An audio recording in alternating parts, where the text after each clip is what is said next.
Backlash 2025 predictions. The first match we got on the card is Lyra Valkyria against Becky Lynch. Lyra's reign for the Intercontinental Championship has been pretty decent so far, even though it has been somewhat boring.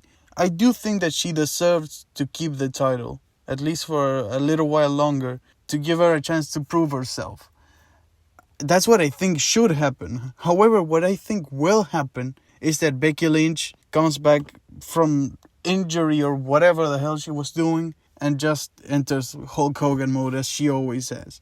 Honestly, I've never liked Becky Lynch. I've never liked her in the ring. I barely ever liked her as a character. I definitely haven't liked her when she plays the character of the man, and that is what she's doing right now. So I don't want Becky to win, but it's what I think will happen, unfortunately, because this woman doesn't seem to be able to stay 5 seconds in WWE without burying someone. It sucks, but it's what it is. Next up, we got Pat McAfee against Gunther. Holy fuck, what a piece of shit. Holy fuck, how did Gunther end up like this? I mean, honestly, I'm aware that with WWE being a scripted product, burying someone is not something that is 100% definitive, but I think that he's done for. I don't think that he can come back from this. His credibility, I don't think that it will ever recover from this. And even if he does somewhat recover, he will never be what he was when he was Intercontinental Champion, or much less what he was when he was Walter and he was the NXT UK champion for 1,000 days or something like that. This fucking piece of shit irrelevant match will only make Gunther fade into irrelevancy. I mean, seriously, who wants to see this? But at least I'll tell you this. He will win this match. I hope so, at least, maybe Hunter fumbles even this shit. Next up, Jacob Fatu against LA Knight against Damian Priest against Drew McIntyre for the United States Championship.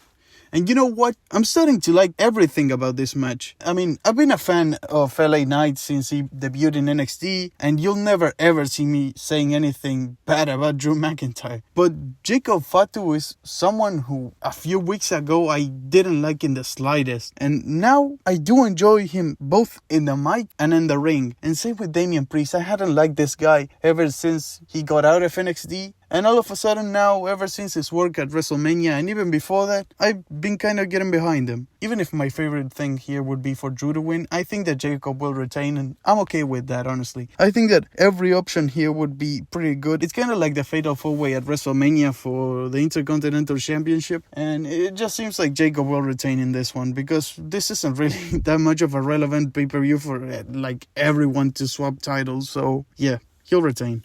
Then we have Dominic Mysterio against Penta. Dominic's heel work was pretty good until WrestleMania, in which he kind of turned into a gray zone of not being exactly heel, but not being exactly a face. So that's interesting to see where he's going. And then you have Penta, who is an undoubtable face, and someone who is pretty much incapable of throwing a bad match. So yeah, this match will probably be something interesting to watch in the very slightest. Maybe it will even be like a turning point for Dominic, but I doubt that. I think that this will be just a decent match with Penta doing some interesting things, some intervention from the Judgment Day.